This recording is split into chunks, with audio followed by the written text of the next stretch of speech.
Students, M A previous संगीत का second unit आज हम लेंगे। हम देख रहे थे आगरा घराने के बारे में हम अध्ययन कर रहे थे। आज हम उसकी विशेषताएं देखेंगे। आगरा घराने की विशेषताओं में पहली विशेषता है ध्रुपद धमार की नोम तोम और लयकारी का स्पष्ट अंग। दूसरा है लयकारी के साथ ही बोल अंग का विस्तार। तीसरा है बंदिश यानी चीज़ बंदिश के बोलों के साथ पलटों की बात करना। नेक्स्ट है ताल के विभिन्न खंडों से तान की उपज शुरू करना। नेक्स्ट है स्वरों को गहरा व बुलंद करना। नेक्स्ट मुखराबंदी का विशेष प्रयोग। फयाज खान साहब में ये सब विशेषताएं मौजूद थीं।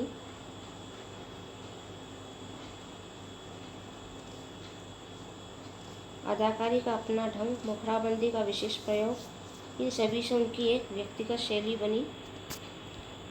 अब हम देखेंगे किराना घराना और उसकी विशेषताएं। किराना घराने के प्रतिनिधि गायक अब्दुल करीम खां साहब रहे। वह मूलतः किराना जिला सहारनपुर के निवासी हैं। घराने की तालीम इन्होंने वालिद काले खां और चाचा अब्दुल खां से पाई थी। किराना घराने के अब्दुल रहमान से इन्होंने ख्याल गायन की विशेष शिक्षा भी हासिल की। सुप्रसिद्ध वीणा वादक सादिक अली खां और उनके बड़े पुत्र अली खां किराना घराने के ही कलाकार थे। बड़े पुत्र अली खां ग्वालियर के प्रसिद्ध ख्याल गायक हद्दू खां के दामाद थे और स्वयं अच्छे ध्रुपद गायक भी थे। आप कोलमपुर दरबार के प्रसिद्ध सारंगी वादक थे।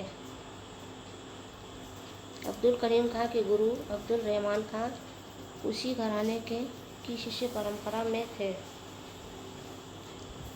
किराना घराने की विशेषताएं इस प्रकार हैं। पहला है स्वरों का सुरीलापन और चैनधारी। दूसरा है बीनकारों से संबंधित होने के कारण गायकी से लगाव, लोच और मीर का काम अधिक होता है। तीसरी विशेषता है शब्दों के स्थान पर स्वरों का अधिक महत्व है। स्वरों को बहुत ही नाजुक और कोमल प्रकृति से लगाया जाता है। नेक्स्ट है गायकी में तान क्रिया अत्यधिक कृत्रिम होती है। तान में सफाई नहीं होती है, दानेदार तान प्रयुक्त होती है। नेक्स्ट है अविलंबित लय, इसकी विशेषता है। नेक्स्ट ठुमरी गायकी का विशेष महत्वपूर्ण स्थान, जिनमें ठुमरी में पूरब अंग, बनारस अंग और पंजाब अंग तीनों प्रचलित हैं। ठुमरी का गायन पूर्ण होने पर बंदिश की प्रथम पंक्ति की दुगुन करने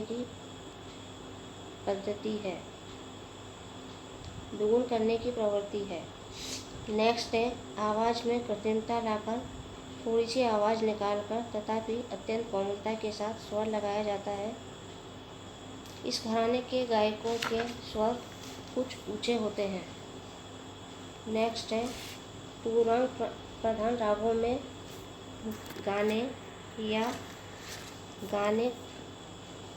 का मूल प्रचलन, कोमल स्वरों की कोमल प्रवृत्ति के भावपूर्ण राग इस घराने में विशेष रूप से गाए जाते हैं। तोड़ी, ललित, मुल्तानी, दरबारी, मियाँ मल्हार, शुद्ध कल्याण, पूरिया, मारवा, बहार, शुद्ध सारंग आदि भी इसी घराने की विशिष्ट राग है। तोड़ी, पूरिया और दरबारी मालकौंस इस घराने के प्रसिद्ध राग हैं। अब्दुल खां के अतिरिक्त इस घराने के दूसरे प्रतिनिधि गायक वाहिद खां रहे हैं, जिनकी शिक्षा अपने चाचा कोल्हापुर के हैदर खां से हुई। पद्मश्री हीराबाई बड़ौदकर, स्वर्गीय सुरेश माने और फिरोज निजमी ने इन्हीं से तालीम हासिल की। इस घराने के अन्य प्रसिद्ध गायकों में सवाई गंधर्व, गंगूबाई हंगल, कागलकर, पंडित भीमसेन जोशी, बहरे बुआ के नाम प्रमुख रूप से लिए जा सकते हैं। स्वर्गीय अब्दुल करीम खां और उनके शिष्य परिवार के कारण यह घराना महाराष्ट्र में अधिक पनप सका। अब हम देखेंगे सेनिया घराना। सितार के परंपरागत घरानों का विकास 19वीं शताब्दी के पूर्वार्ध से ही प्रारंभ हुआ। गायन के घरानों के समान ही ये सितार के घरानों की नींव परंपरागत पुराने घरानों में नहीं मिलती। हिंदुस्तानी संगीत में घरानों की एक अधिक महत्वपूर्ण व सरल विशेषता है जो दुनिया के किसी भी संगीत में नहीं पाई जाती।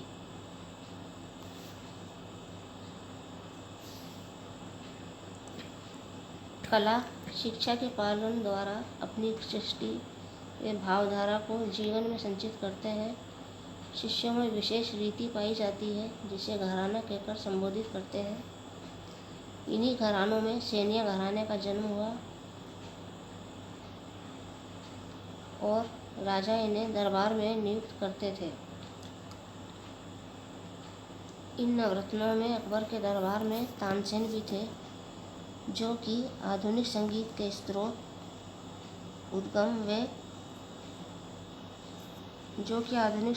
स्रोत वे सेनिया घराने के थे। वे उच्च कोटि के ध्रुपद गायक थे। इनके ध्रुपद परंपरा की श्रेष्ठता का प्रमाण इस बात से मिलता है कि उनसे ध्रुपद व अन्य घरानों को प्रेरणा मिली। ध्रुपद शैली का विस्तार हुआ व सेनिया घराना इस शैली का मार्गदर्शक बन गया। 18वीं शताब्दी में मुगल साम्राज्य के पतन के कारण सेनिया घराने के संगीतज्ञ दूसरे घराने में स्थान ढूंढने लगे तथा नाट्य संगीत की ओर अधिक ध्यान देने लगे। फलस्वरूप समय की आवश्यकता अनुसार यह 2 वर्गों में बंट गया। दोनों वर्गों के परिमार्जन से सेनिया घराने की परंपरा शैली के अन्य घराने स्थापित हुए। आज इन घरानों में कितने ही भेद क्यों ना हो, इन सभी में सेनिया घराने की शैली विद्यमान है। इनकी विशेषता में रागदारी की प्रवीणता,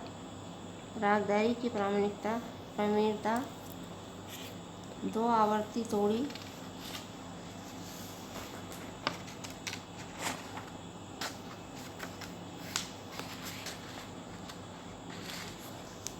तान में भिन्न भिन्न छोटी व सपाट तानों का प्रयोग,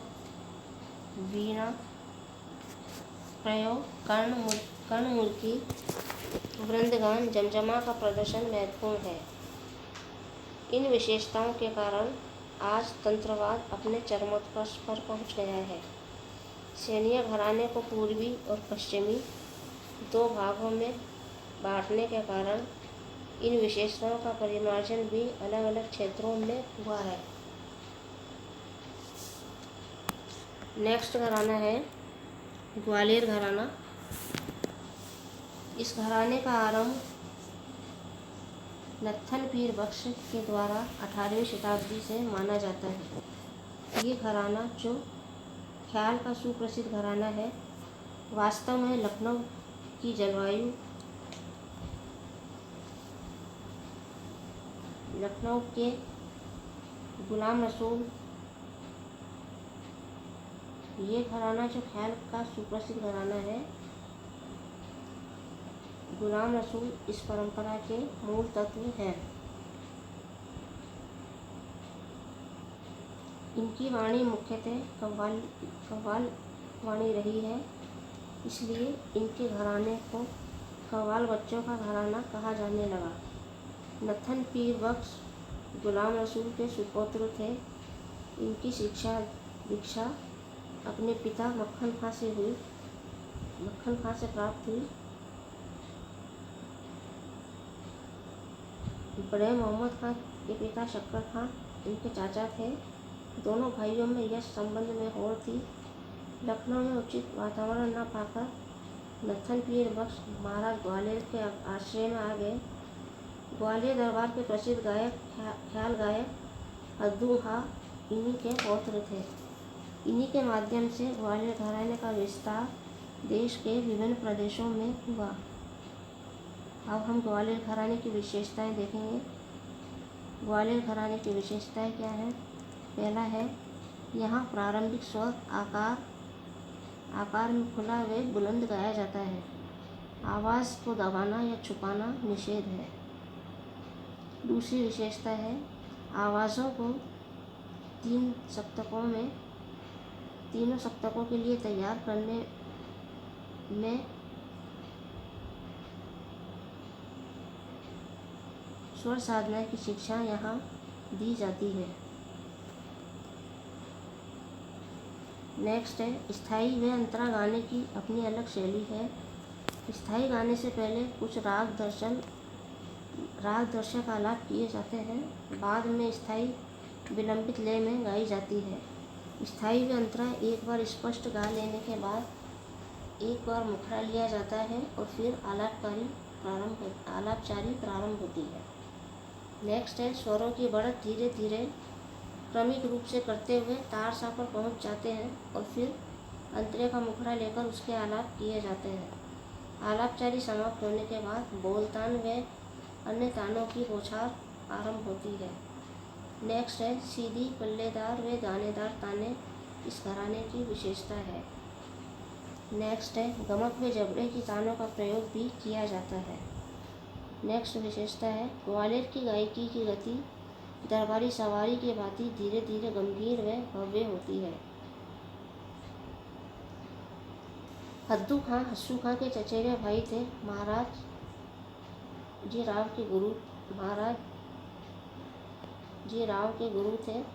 इनके पुत्र निषाद खां थे,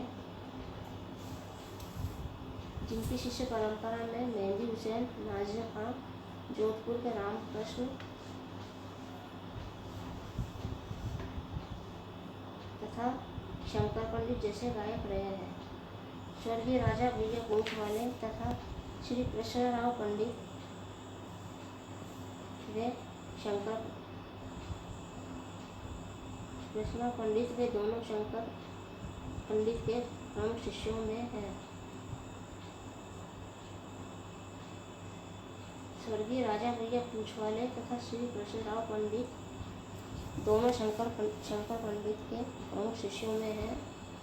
अश्रू खां के शिष्यों में वासुदेव राव जोशी तथा उनके प्रमुख शिष्य रामकृष्ण बुआ अचल करंजी कर रहे हैं, जिनके माध्यम से ग्वालियर घराने का प्रचार महाराष्ट्र में हुआ। पंडित विष्णु दिगंबर पलुस्कर इन्हीं के शिष्य रहे हैं। बड़ौदा के प्रसिद्ध गायक फैज मोहम्मद खां अपने आप को ग्वालियर घराने का शागिर्द मानते हैं। पूना के भास्कर राव भल्ले इन्हीं के शिष्य थे। ग्वालियर का माधव संगीत विद्यालय, शंकर गंधर्व महाविद्यालय इसी घराने की शिक्षा देने वाली प्रमुख संस्थाएं हैं। ये थे विद्यार्थियों विभिन्न घराने और घरानों की विशेषताएं।